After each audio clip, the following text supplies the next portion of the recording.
Guys, I'm asking you to consider homage.com for all of your apparel needs. If you like these cool NBA Jam t-shirts like the one I'm wearing right here for the Philadelphia 76ers, there is a bevy of options at homage.com. And the great news about homage.com is I am an affiliate sponsor. The Cajun Cardboard channel is an affiliate sponsor of homage.com. And if you go into my YouTube description in the top right, you can click a link that'll direct you to homage.com, and then every purchase you make on the site supports the Cajun Cardboard channel. Hey guys, Brian with Cajun Cardboard coming at you from the great state of Louisiana. And today we have Coach Pixley back, and we are going to take a time machine back to late 80s, all of the 90s for sure, some of the 2000s when our bodies still worked. We're simply going to go back and forth talking about the good and the bad of playing pickup or street basketball. That's it. There's no Jonathan. We don't have any organization. There's no rankings. There's no drafting. This is just me go first, then you go, and we can go good, bad, and we can pick and choose and kind of go down the list. Thoughts? Just like pickup or street basketball. Exactly. Just like pickup or street. You never know what you're going to get when you roll up to the park, man. You just don't know, or the gym. Sometimes some people, nowadays, I don't think kids are playing as much pickup. That's how I learned to play basketball. I never had a personal trainer. Did you never trained with anybody? And we just went and played with grown men. Like when we start that? Maybe 8th grade? Yeah, I was with you the whole time. So, yeah, you and me were together the whole time. I know you weren't training behind my back. You didn't have any time. If we weren't playing hoops, we were playing Lakers versus Celtics, Lakers versus Bulls, or NBA Live 95. Oh my God, how old is that? I can't believe that's 28 years ago, Jonathan. So people think about this though, just so our viewers understand this. Literally a day in the life of us back then in the summer was we would go play. Well, first of all, I don't even remember. Did we eat breakfast? I don't even remember. Well, let's start with this. I was waking up very early in the morning, and you would sleep forever. Yeah, that's true. And I'd always wake you up, just like I do now. No, not quite. Well, I don't really catch you as early. I can catch you at 3 a.m, though. I could have today. I was here at 4 a.m. So, but the point is, once we got up, we were headed out to wherever we were going to go play, and then we would go play, and then we would end up almost always at McDonald's. Always at McDonald's. And eat nothing but the worst possible food and drink the worst possible drinks you could drink. Anti-hydration. Oh my God. And then go back out and play for another however many hours. And then really the only reason we stopped playing if it was outdoors was because the sun went down. That was it. And so the sun went down, or we ran out of people. Like people we didn't have 10. Right. We never stretched. Never considered it. I know for a fact I'm paying the price for that right now. My body, although it looks like, a Ferrari, Jonathan, I'll be quite honest with you. It's, I'm unique, but I've got the engine of like one of those guys in Asia that pulls a rickshaw. I've got no engine. I've got nothing. Everything internally is broken. And actually the outside started to look like shit as well. We don't have too much time. What? You're the rare white guy that has good genetics, apparently, I guess. Because, yeah, you're right. I'm okay. Hold on, let me finish. Because then we would go almost always back to McDonald's and eat again, and then go back to the house and play video games until all hours of the night. And just always basketball video games. Always. Yeah, and we're keeping stats in a spiral-bound notebook, by the way. Yes. Here's the deal. Could you imagine – here's the thing. If we grew up in this era, maybe we would be going to a personal trainer and playing on nice wood floors and getting trained and taught how to play basketball at an early age. But, I learned how to play basketball on concrete in 100-degree weather, playing against grown men who were at below average to slightly above average. And then obviously as we got better, we sought higher level of competition. And we both played in college, and you sniffed a professional career, but for injury, I was just a pretty good, small college player, but really good for a random guy that you would see at the park. And then, that's how we learned to play, man, is getting shots off against bigger, older, much stronger people.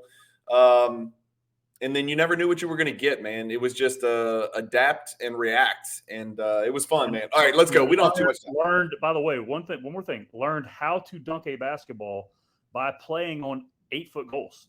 Like, oh, for sure. You go play on 8-foot goals before we could dunk, and it was like, wow. Then all of a sudden we could dunk. It was like, wait, maybe all that jumping really mattered. Yeah, maybe it did matter. I definitely credit us going and playing on 8-foot and 8.5-foot goals. They used to have 8.5-foot tournaments all over the place, just nonstop dunking. And then as we got old, as I got older, you dunked for the first time the summer before your sophomore year. Right. Jonathan, I didn't dunk a legitimate 10-foot goal until I think the summer after my senior year, which is crazy. And then I got pretty bouncy, for the average person. I was as athletic as most, but I was a late bloomer for sure. But then it was just dunking upon dunking upon dunking, or trying to, is what got us there. So no, we didn't order any programs. We didn't have any special, Instagram or internet, ways to jump better, But anyway, we'll talk about that. All right, so let's get going. Let's just take turns. And we'll kind of talk through this. I don't know if we're going to get through all this in one day, but we're going to do our best. We're just talking. I've got a list of the good things about playing pickup basketball and street basketball, and a list of the bad things. Let's just go back and forth. You go first. Good thing. Good thing. The personalities. The personalities of the people that you would play with, play against. I thought, because there were so many different categories of guys that you could fit a multitude of people underneath, right? There was the guy who came out and sat basically in the bleachers most of the time. He might play every once in a while, but all he did was run his mouth for other people that he came out to the park with, right? Dude, we call that the hype man. Yeah. Yeah. Okay. There was that guy. Wait, you've got this in your good category. The hype man is in your good category. Oh, I think these were great memories. Okay. Yeah. At the time, maybe we got aggravated about it, but I think at the time, I think they're great memories.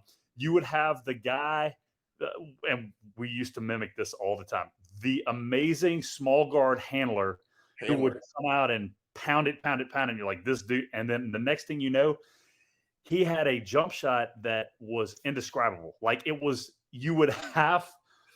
as though you would have to try to do it in the most wrong fashion possible. But that was his natural jumper, right?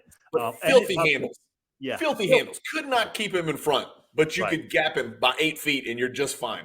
And if he made one, though, okay, it was the end of the world on the court. Everybody fell out, and he ran his mouth the whole time. Yeah, there you go. Guy going on the side too. And then one more. You had the kind of the old stoic white guy who came out there every once in a while, who had played at some point in time, really stiff. The old knee braces that had the holes in them around your kneecaps, right? He wanted to play from the high post, and he wanted you to back cut. And we would look at this dude like, man, look, I understand I'm white too, but I'm not back cutting on concrete. It's too hard. I'm gonna have to go score for you anyhow. So like, I'm not doing all that. Here's the other thing. I don't like to let go of the ball. I'll be quite honest with you. To anybody. And if I'm going to let go of the ball to somebody, it's somebody that I respect their game more than my own. And that's, that's hard to do, man, to trust somebody, give the ball up, that you'll get it back. You don't know you'll get it back. This may be your only chance. All right. You combine 3 into 1. How about this? I'm going to go with my bad. And I've got a lot of the guy that ... So I'll give you 3 real quick bad ones. The guy who is constantly coaching, the guy that is in the game before the game even starts. Yeah, he's trying to match you up with people, but he sucks, right? Yeah. He's like, yeah, you check him. I got this guy, and I'm, and you're thinking that's probably not a good matchup. I don't think you want to go. Why don't you let me guard him? The guy who's always telling people what to do. Man, back cut. Or if he throws the ball out of bounds, I thought you were popping. It's one of those guys. Right. The guy with he's also can be confused with the guy who has a million excuses, right? Yes. For why shit didn't go his way. Yes. The guy that never passes, black holes. Oh. Guys that once they have the ball, it's lights out. If they're bringing the ball up, God forbid you're in a game where the black hole guy on the court is bringing the ball up, you may as well stand in the corner or just wait at half court until the ball comes back in transition. And then, and I'm not talking about guys who are on a heater who have made, 3 or 4 in a row who are very good at basketball. I'm not talking about that. That guy, real quick, before you continue, that guy was the guy that when he was on my team, I just wouldn't cross half court. I just would stay on the defensive side and just wait. Let's be realistic. In your prime, when you were at your prime of being an asshole and a shit talker, you also would have gone up to him and said, "Hey, let me know when you're done with this shit, and we can start playing the real game. Like, let me know when you're done." And by the way, if I ever get it, I'm never passing the ball to you, straight directly in the guy's face. That's why you've been punched in the face 10 times, and I've only been punched in the face once. Yeah, but 7 were at one time, though, dude. Come on, man. Give me a break. Yeah, 10 to 16 times. Let me go one more in here. Another bad thing: the feeling when the guy you're guarding makes a game winner. And this is funny because it leads me to a story, Jonathan. The last time I played real basketball, we were at the Team Sportsplex, a local gym here in town. And I don't know if you remember this. I was on the court and you were on the court. And I think because at that time we could only guard each other. We were now Marcus Thornton was playing. A bunch of the kids that we coached who were either going to be Division I college players, maybe a couple of other overseas pros. I think Barry and a couple of those guys were playing, and Gransberry was playing. And I was on the court for some reason. I'm a catch and shoot at this point. I think I was probably, I'm going to guess 43, 44. I didn't belong in this game. Marcus Thornton hit a game winner on me from about 27 feet. And I contested as good as I could. And I was probably 48 inches away from contesting his shot. And I still remember that. And that's probably 6 years ago. The feeling of somebody hitting a game winner against you, especially when you look over to the side and you know this is a 3-game wait, that's a shitty feeling. So that's one of my bads. Yeah, I was not in that game, by the way. You didn't? No, definitely not. It's about 6 years ago. Maybe. I don't know how I got it. I have played pickup basketball at Sportsplex, which is, our gym, right? That the only time I can remember playing pickup basketball out there ever was you and me, or maybe me and another guy played 2-on-2 versus Wade Sims and Skylar. Oh no, Wade Sims and what was the other big kid? Maxwell Starwood. We played those two guys and absolutely obliterated them. We destroyed them. Yeah. And we were definitely in our 40s. Yes. Yeah. But that's the only time I was playing out there. Yeah. And they were definitely 6'5" and 6'7" in Division I players. Yes. And we were in our 40s. Yes. But 2-on-2 is a different game. Yeah. 2-on-2 is a different game. Yeah. And thank both of them for not taking me into the post because they couldn't. Especially if it's make it take it and we have the ball, then we'll probably get an open shot pretty often. Yeah. You mean do another one? No, you go. Go give me another one. Good or bad. I don't care. So I'm going to go bad, and I'm going to combine 2 here. Dumbass teammates and dumbass opponents. So dumbass teammates kind of falls under what you were talking about, the black hole. That was really all those guys. It's very broad. I've got dumbass teammates broken down into like 16 types. Yeah. So there is the coach. There is the black hole. There is the guy that every time you throw it to him, like right when you release it, you're like, why did I just do that? Right. And it could be for a multitude of reasons. Could be because he's going to turn it over, could be because he's going to overhandle it, could be because, he's going to take a bad shot, whatever it is, before the game, you're like, okay, I can never throw it to that guy. And so like when you get caught in a bind, you just release it to the open guy that you saw and you immediately regret it. You're making the right basketball play, but the wrong play based on personnel. 100%. Okay. There's also the dumbass opponents, and some of these guys, it's intentional, but I think more like because those are just dirty players, right? Where they're trying to hurt you. I think the dumbass opponents are the ones that they just don't understand how to play. So like if you go up, they're going to cut you and they don't even mean to. And then they're going to try to help you up and you're just pissed off at that point. Yeah. So those guys, I'd combine those 2 categories together. I want an offshoot of that. I'll jump a little bit ahead is the guy who's so big and strong and is probably primarily a football player playing pickup who just doesn't realize he's foul. Like he doesn't understand that what he's doing is a foul. You know, he's like, oh, I barely hit you on the wrist when you were shooting. I barely even touched your wrist. Right. Well, I understand that, but it was my wrist in the shooting motion. You know what I mean? Or they just put two hands on you. So when you try to drive around them and you get shoulder to shoulder, or you get, you push the dribble past them, they just grab you by the waist with two hands and put you back. And they're like, what's the call? What's the problem? You know, and they start arguing. The football guy is definitely on my list of bad. That was never foul guy. I have that guy as the foul guy. That guy is the foul guy. Football guys are usually the foul guys. And I'm not talking about DBs. I'm talking about linebackers and defensive ends. And I've played against a ton of them. That was never a good matchup for me. For me especially, because my playing weight was like, 185, 190. You were playing at 210, 215. You were okay with all that. Yeah. I would just back up and shoot it from further away just to avoid the contact. How about the guy that claps for the ball? I want to punch him in his face. Yeah, I know I'm all about being positive on this show, but he's very close to the top of the list. If anybody ever claps at me for the ball, the one thing I know for sure is that dude's never getting the ball. Yeah, under any circumstance. Guy makes the owl sound. The owl sound. Woo, woo. Yeah. Sometimes you'll get the owl clapper. Woo, woo.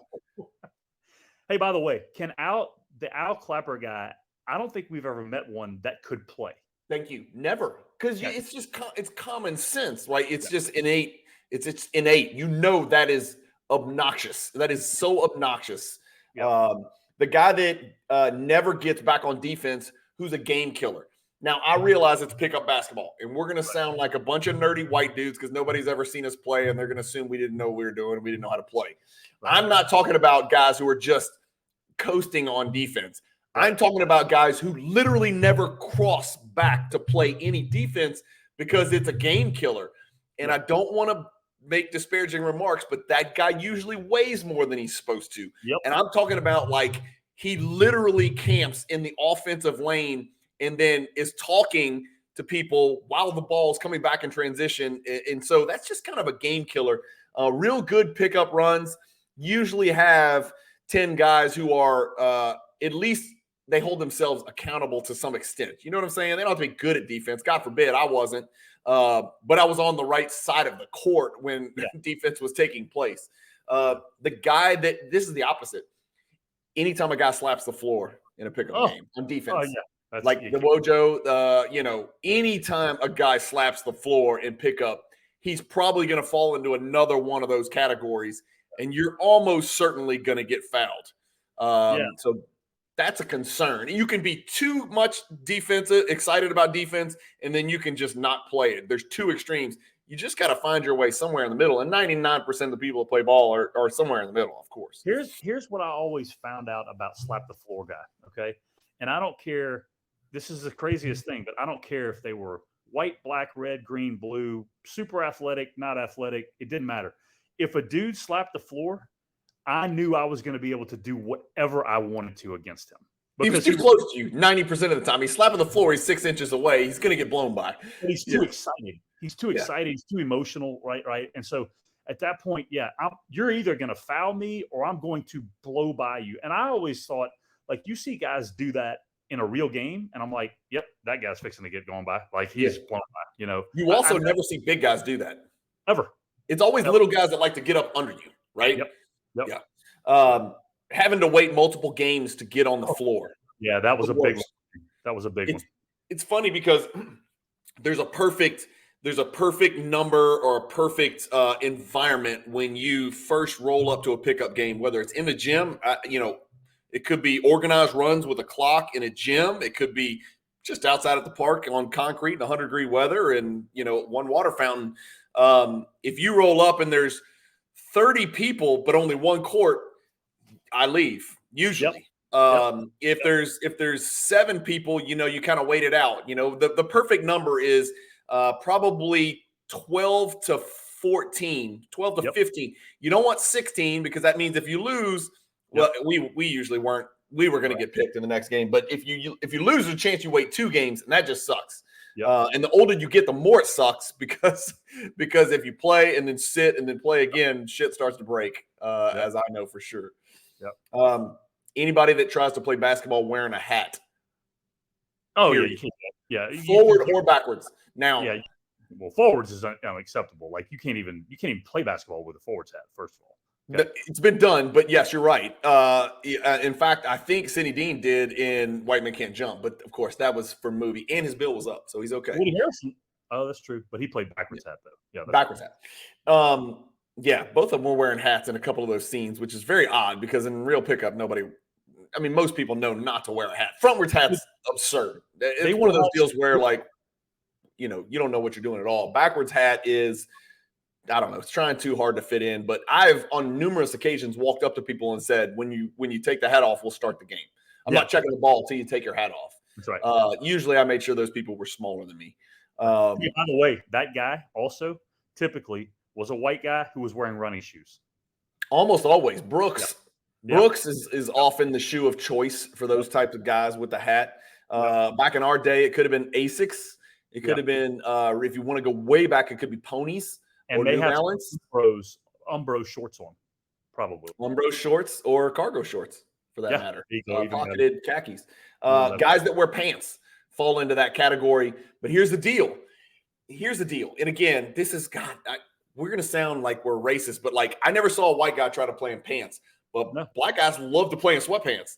And I'm like, that's fucking miserable. Like, excuse my language, but like, you're about to play in 100-degree weather on concrete. How in the hell are you playing in sweatpants? They'll play. Yeah. I've seen guys play in sweatpants and no shirt, which really makes no sense. Like, that doesn't make any sense. Did you just get caught and a game broke out and you just didn't have any shorts? It's odd. We need to watch it because I think that, like, you and I would never do that. Have you ever played a game of pickup basketball in sweatpants? No, never. But I'm saying, like, it is done now. Like, the best players in the world play in sweatpants. So, like, I'm not going to say. I've seen it. You want to talk about pants or jeans or something like that? Yeah, that's completely unacceptable. Yeah. But, yeah. I don't know. Anyhow, we would never do it. We couldn't pull it off either. That's the thing. That's really yeah, I've never done. I've never considered playing in long pants. And I know now guys play in long sleeve undershirts or sleeves all the way down. Dude, I couldn't even play in short sleeve shirts. I had to have a tank top. Because I was constant. I don't know. Maybe it's my OCD nature. Is like I couldn't stand the feeling of something on my shooting arm in my shooting motion. I needed complete freedom with that. Right. That's a couple more for me. What else you got? Give me some more. Give me some more good. Give me some good. I've got some good, and I loved, like, okay. So when as a player in a real game, okay, I would talk some trash, but it was always very under my breath. It was always very disparaging and sarcastic and insulting. But it was under my breath. Where if you weren't right next to me, you didn't hear it. You certainly didn't see it. Right. I had on two different occasions in college at the Division I level, I had a guy take a swing at me at Iowa State and get thrown out of the game. Who was it? I played Iowa State. Kenny Pratt. He had actually been to jail. He had been incarcerated the year before, and he came back. And I will never forget this. Okay, he comes back.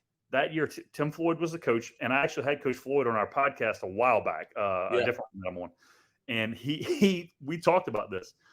So he walks out on the floor before the tip, and he tells me, he says, "I'm going to kill you, your future wife, your mama, your daddy, any of your future kids, if you even think about getting 20 today." I was like, wow, that's really like first of all, now I know you're crazy. Like, I'm not that shit. What? Yeah, that shit never scared me because it was like, that's completely unrealistic. Like, if you walk out on the floor and show me a gun, okay, now I've got something I got to deal with, right? But I was never afraid of that. So then I was like, okay, I'm going for a career high on this dude. So as I've started scoring points, I would call points out to him. You know, shit. I would let a three go and go, that's three. The next three would be six. And I got up to, I don't know, when I got up to like probably 25, 26, I was at the free throw line. Okay. Yeah. And I'm bouncing it. And on the second one, I was like 26. And I'm running back and I'm like, bro, I'm going to go for a career high. And we got 10 minutes left in the game on you. He runs up the floor, okay, and swings at me. I'm like, what in the way gets lost? Okay. Anyhow, and then another guy, we played at Austin P, and I was running my mouth under my breath, and he shoved me, and he got thrown out of the game. And the ref was like, what did you say to him? I was like, I don't know, dude's just crazy, right? Anyhow, but my point is, in pickup, You could say whatever you wanted to say. Now, obviously, you might get into a fight if you did that. Yeah. But just the freedom of trash talk was so awesome. And if you were destroying your defender every trip down, there's not only nothing he could do, there's really nothing he could say at that point. Too, yeah. We played Iowa State. That would have been you played at Ames. They didn't come to y'all. Yeah, we played at Ames, and they were ranked. And that was Hoiberg and Julius Mikalik and Lauren Meyer. I was after that because that was Dedrick Willoughby, who we played against in high school. Oh, yeah. Kelvin Cato. And, I mean, they were ranked like 11th or 12th in the country at the time, too. Yeah, they were top 25 when we played them, and they gave us the business. But Hoiberg only got like 10 or 11 against us. I think he had like the longest double-digit scoring streak in school history or something like that. And I think he ended up getting like 10 or 11 against us, barely getting it. But that was an interesting atmosphere. Ames, Iowa, at the time, or at least back in 93, this would have been, there was not a lot there, and everybody was at that game. Like, that's what the city did. It was a really good basketball environment. All right, hang on. I got more. Like, I talk trash in a significantly different way than you, obviously. And I don't remember. Did I start it a lot, or I don't remember. I don't really think either one of us ever started it, ever. It was always a reaction to some idiot who was running his mouth. Yeah, I don't think I ever I'm not the guy that comes out and just starts barking from the jump. Because I like to get the lay of the land and the environment, because there's no reason to make it, create friction where there is none. You know what I'm saying? Yeah. But sometimes it just happens, and you gotta talk it. This is one of my least favorite things about pickup basketball. Are you ready for this? And you're going to know exactly what I'm talking about. You roll up to the park or a pickup gym where they're playing ball, and there's like, let's say there's 17 people there. Okay, 10 of them are on the floor, 7 of them are on the side waiting, and you roll up and you're like Mr. Number 18. But it's one of those situations, Jonathan, where the next person has ups and he gets to pick his team. It's not the next 5 that are out that are up. See, when we played, most of the times at our park back then, the next 5 up are in. And you would argue about, were you 5, 6, 7, whatever, all that bullshit. But there are places where Mr. X has ups. He could pick 4 of the guys that just lost in that damn game just now. Yep. So if you're 8th, if you're, Mr. 18, you could be 8 games out, especially, and here I go again, if you're a white guy and you're the only white guy there, you are not going to get picked. That's right. That is almost always the case, because you don't have a chance to say, well, look, trust me, I can play. You can't talk somebody into picking you, right? When all their friends are there and their guys just got off the court and you're the only white guy at the place. So that was actually, being the only white guy at a pickup run is actually on my good and bad list. Yeah, I agree. You know what I'm saying? Because I kind of like that feeling. When you're in and you're playing and you're running and you kind of, and I know Bird talked about this all the time during his career, and I'm not Larry Bird, but like earning respect, because the presumption is that white guy maybe be able to catch and shoot. He probably can't play, but earning that respect was a good feeling. But at the same time, if it's that situation where you roll up and you're just never going to get on the floor, or you're never going to have the ball passed to you. Yeah. And I will say this, both indoors and out. Okay. We both played in multiple situations where we were the only white guy or only white guys out there, right? Mm-hmm. But what I will say without hesitation is, and I'll have black friends of ours that will back this till the day they die, that when a white guy steps on the floor with all black guys, okay, he has zero respect whatsoever. Okay, zero. But he only has to do a few good things, and now he's got more respect than some of the other black guys. It is funny. And so let me tell you what I would do, and this was like, 19 through age 35. Right. If I was in that situation and I'm waiting to play, I would just grab a ball and go dunk it a couple times. Yep. Pretty easily, during that era of my life, I just go grab a ball, bounce to just go dunk it with 2 hands, and then just like act like it was not a big deal. And then immediately you get a little bit of respect, right? So I don't know. That's one thing. I don't know. It's a pro and a con. We've already talked about football / bodybuilders who don't think anything is a foul. They don't even realize they're fouling you. How about I've got on here guys that don't move at all but are constantly telling other people to cut. Yeah, That that's happens a lot. That's coach guy though. I think. Yeah, it's your coach guy. It's your coach guy. How about the guy that calls for a screen from you? Is that worse than clapper guy? Is that worse than clapper guy? It's less common, but you'll have that situation where a dude in a pickup game will call for a screen. Hey, you got to be shitting me.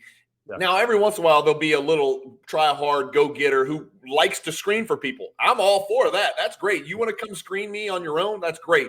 But I am never going to take another grown man at a pickup game and say, hey, come get him over here, and then roll off a screen. You know what I'm saying? Yeah, I think what would bother me, I don't remember that guy as often off the ball, but I do remember ball screen guy, right? And so I know that, if let's say I was popping out trying to catch the ball and I'm open, okay, and I'm standing there waiting on the ball, and then you call for a screen, I'm not coming to get you. And I'm telling you right there, I'm like, no, throw me the freaking ball. That's it. That's what's going to happen. ISO basketball was where it's at. That's how I got better and how I learned to get by people is ISO basketball. Now everything's a screen and rolls. Pickup may have changed, Jonathan. We haven't played it in almost 10 years. I mean, it might be different now. Maybe ball screens is normal. And down screens, I mean, are people down screening off the ball in pickup? I don't think so. I don't think people know the game well enough. A lot of ball screens don't matter in pickup because you're just going to switch them. So it still ends up being the exact same thing. So who cares? You know what I'm saying? Look, how about this one? And I think this is one that we experienced. We probably don't give enough credit to, and that's different venues, right? This is a great thing about pickup basketball, right? Yep. Just playing in different venues. Now, granted, look, we would have our outdoor parks where we would go play. Sometimes there was good players, sometimes there was atrocious players, sometimes whatever, right? But it was still an experience regardless. But back in our day, having access to a gym was gold, right? Gold. Very, very rare. And I remember that we played at a high school here in town on Monday nights. And at one point, like in the off season, you would have only dudes in there who were coming back from playing in college. Summer college players who were, that was it, right? Or even if guys weren't playing in college, just the really good local pickup dudes would be out there playing. But you'd have, maybe, like you said, maybe 15, 17 guys out there. So if you had to wait, you had to wait one game, whatever. But everybody knew how to play. Then if you remember, we stopped going there because that gym turned into where it's like you'd have like 30 or 40 guys. Exactly. Games can overgrow themselves. Games can grow out of the comfort level, and then you've got to switch the venue. You've got to get with the guys that you want to continue to play with and switch that venue. Can you imagine?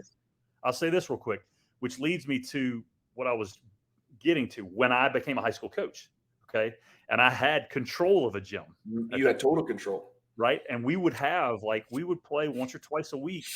And man, I would limit it to 12, 13 guys. I mean, Brian, you remember there were nights where we'd be on a weeknight and there would be like 8, 10 pros and us, not all NBA guys, overseas guys, whatever. But I mean, I will never forget when Randy Livingston, who's the greatest high school player in the history of Louisiana, right? 2-time National Player of the Year. Google it.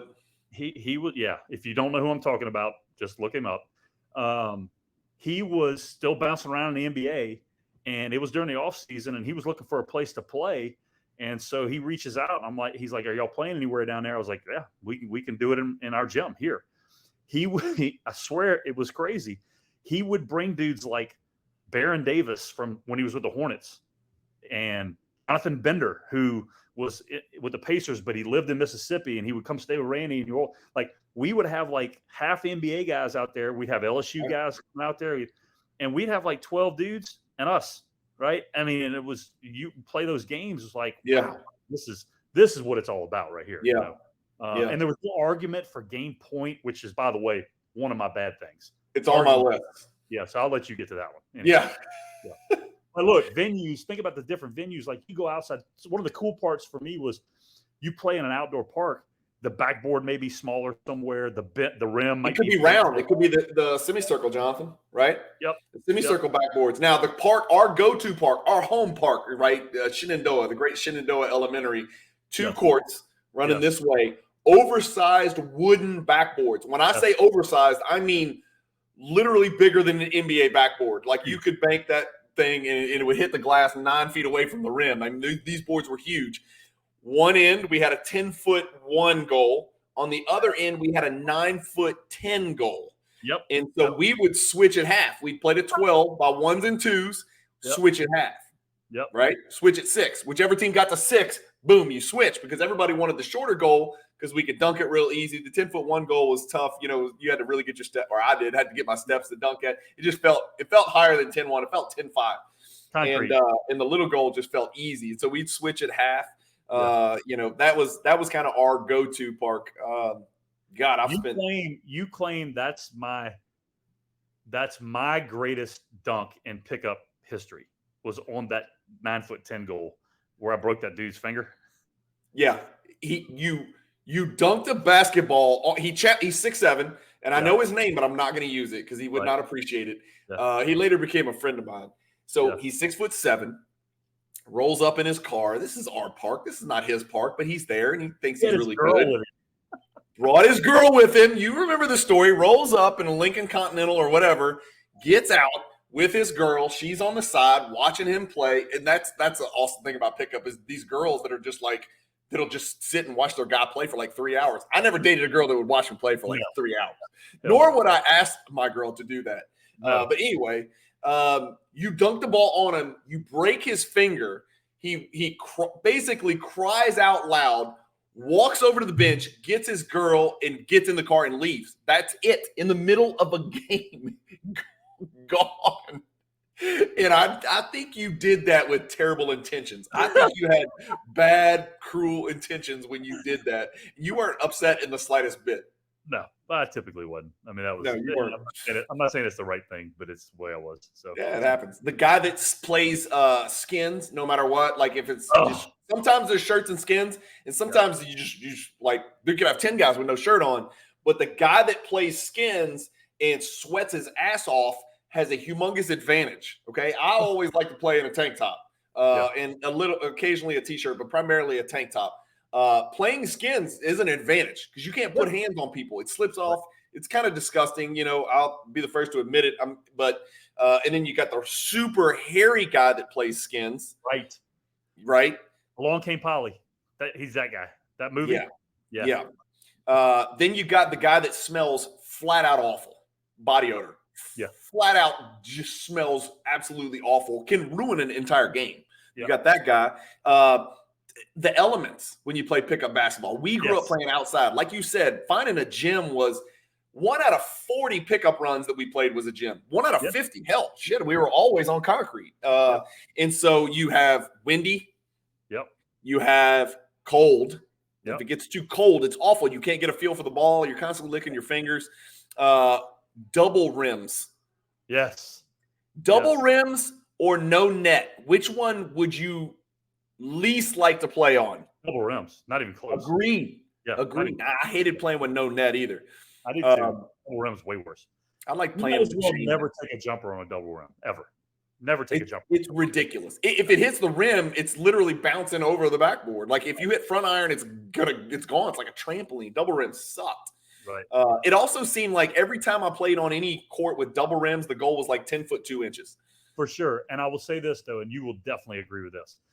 The elements to an outdoor game, whether it be, and you left one out, overwhelming heat, which really didn't crush us. There's another one when it's drizzled and sprinkled, and it's just dangerous as shit. Yeah, we just didn't do that very often, though. But not often, but sometimes we wanted to play, and if there was 15 people there and it was raining, freaking playing. But the wind outside, okay, I attribute that maybe more than anything as to how we learned how to get to the basket. We learned how to drive the ball because you had to get to the rim, you know? And I mean, we would still test the wind every once in a while, right? Take a jumper. But it was like, man, if it's not windy, we're able to shoot today, you know? Our court was kind of out in an open field, like with nothing to block the wind. So if it was windy, it was damn windy. And I remember you used to say I shot better outside at Shenandoah in the wind than I did in an empty gym with air conditioning and no wind. I would just flatten my shot, and you were, your shot had perfect rotation, perfect arc, and I would just do whatever I needed to do. You're definitely one of the best outdoor shooters I've ever seen. Yeah, it was crazy. Yeah, and it would piss me off because I was like, God, I know I'm as good a shooter as this dude, but I couldn't do it outside. I couldn't. That's right. Playing when there's a wet spot on the gym floor where it's like a leak in the ceiling. Yeah. That happens. We did that at a local gym for about a decade.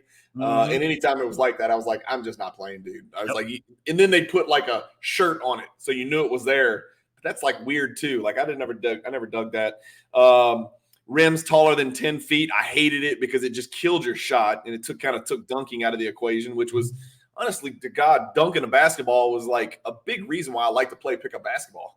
I like to try to dunk it in the game, and I really like dunking in between. And this leads me to one of my favorite things was the dunk contest we would have in between games. Sometimes they would be longer than the games. Yep. Those were awesome. And I will reiterate, the goal was about 9'11", 9'10.5". And so, yeah, that brought a lot of people into the ability to like take turns dunking in between games. That was fun as hell, man. I miss those days. I am paying for that with my back and knees, but I miss those days. Yeah. Courts that are longer than regulation. Yeah, that's tough. That's tough. Even NBA length courts, that's a bitch. Those are rough. And you can have courts that are too small too, but courts that are too long are a killer because a lot of people aren't running. People aren't running back already on pickup, and now a lot of people really aren't running back. Right. What else you got? I've got another. It was kind of a negative for me back then, and it shouldn't have been. But that is playing with a whole group of people. It's almost like playing with a church group. Okay, a whole group of people they're just way too nice, and they're way too happy, and they're way too. Everything's okay when you lose, and this and that. You know, they were weird us how to play because we look like them, but we didn't play like them. You know. Yeah. So that's the problem. Just like you need to have a numerical balance, like there's a sweet spot, you don't want to play with people who aren't taking it seriously. You don't want to play with people who are taking it too seriously. Correct. Although I would prefer that. Yeah. But you don't want to play with people who just aren't taking it seriously as are and are just screwing around. Because that's not fun either. You need that competitive balance for a good pickup game with the right numbers. You know, it's weird. There's a sweet spot for that too. How about the guy that takes charges? There's guys that take charges, guys that get up under you when you're attacking the rim. That guy never existed outside. He was always indoors. But always indoors. Always indoors. Guy that calls a foul on game point no matter what. If it's game point wins straight up, you know those guys. We've been in those games where dudes call if it doesn't go in the basket, the dude's calling a foul no matter what. And then you just argue forever and ever, which is getting me to my least favorite thing about pickup basketball. I would walk off the court. I did it on a number of occasions at the rec center at LSU. Okay. And you had that middle court where just the college dudes played, right? And so I would be like, okay, well, I've got to go play on this court if I'm going to get anything out of this. So it would be a lot of the LSU guys and some of the guys back in town. And on a couple of occasions, one summer in particular, I just walked off the court because game point would last 30 minutes. And I was on the court, right? And I just walk off. This is ridiculous. You know, I'd been out there for a while already. But that summer also let me know, I was like, yeah, we're playing LSU this year. We're going to beat them because these dudes suck. And, and you did. You did get them that year. You did get them that year. And, of course, I don't want to go. I'll leave it at that. What else? Let's see. The guy – okay, so here's two – here's two quotes that you're only going to hear in pickup basketball. Are you ready for these? You ready for these? Respect the man's call. So somebody makes a terrible call, horrible call, calls a foul, right? A reach in, something stupid, right? You pick him at half court, foul, man, bring it back. And then his teammates like, respect the man's call. You got to respect the man's call. And then the other is the opposite, the guy who says, this is a term that only exists in pickup basketball, and I've heard it on numerous occasions. False call. That's a false call. Have you heard that term? Never heard that. You've never heard that term? I've heard that term where those exact two words, false call. Like you call something and the guy's like, false call. And then you just sit and you just argue about it. Wow. I have never, ever heard I've heard that a lot. The guy that says ball don't lie, there's always a guy that says ball don't lie, no matter what. Guy with knee pads or elbow pads, usually you need to steer clear. You might want him on your team because if he's wearing elbow pads, he's probably never going to take shots away from you. and he probably wants to rebound the ball, give it to you, and then get out in transition and go play defense or whatever. But you want to steer clear of that. 50-50 shot. He's got goggles on too, and he's bald. You want to steer clear of anybody with knee pads. And when I say knee pad, I don't mean a knee brace. I don't mean one knee sleeve. I'm not talking about a leg sleeve. I'm talking about 2 knee pads, right? If you see 2 knee pads or 2 elbow pads, you need to steer clear if that guy's defending you or help defender or something like that. Go find a picture of Patrick Ewing in the 90s, and those are the knee pads we're talking about. Big knee pads. Yes. Big, giant knee pads. Yes. Those are the knee pads. Guys, well, we didn't deal with this a lot because nobody really wore shooting sleeves back in the day, but now it's like guys who wear shooting sleeves, but they suck. They're just terrible. Like they dress the part, but they can't play it. That's a bad. Let me get back over here to some good stuff because we're making this all negative. We've talked about making a game winner. We've talked about the dunk contest in between games were just absolutely fantastic. It was so much fun. And then it was almost like skateboarders who show up at a park and they just take turns doing tricks and stuff. You know what I mean? Talking shit. I've talking shit on the good side because, and I say shit, I don't mean like starting fights. I mean literally talking. Sometimes it was the people you know. Sometimes it was me and you to each other. Sometimes it was like we're talking trash to, your little brother or your friends, So that's just, it makes it so much more fun and stuff you can get away with in pickup. You can't get away with in regulation. Heat checks. Heat checks are really fun. I mean, the feeling. I remember I had 70 in a game, and in before everybody overreacts, it was a full court game in a gym on the top of a parking garage. It was a health club, and it was a regulation game with a referee and scorekeeper and everything. And it was a shrunk court, so you couldn't shoot right when you cross half court. It wasn't that small. But you were 1 or 2 dribbles away from range every time you cross half court. And so heat checks, just a feel. I still remember games where 5 or 6 in a row, and it felt so freaking good, and it was so much fun. That was, by the way, real quick, that was at the top of my list for pickup favorites was freedom. Was just the freedom to kind of do and play how you wanted to play. Yeah. There were no restrictions. There was nobody coaching you. But you needed to earn it. You needed to earn it. You know what I'm saying? Like we had enough sense and respect and knowledge for the game that if we miss 5 in a row in a game, I'm probably not taking. I'm not going to take 4 consecutive trips. I'm not going to miss 4 shots in a row. I'm going to move the ball, right? Just like a real player would in the NBA. I'm just saying freedom within how you're supposed to play, right?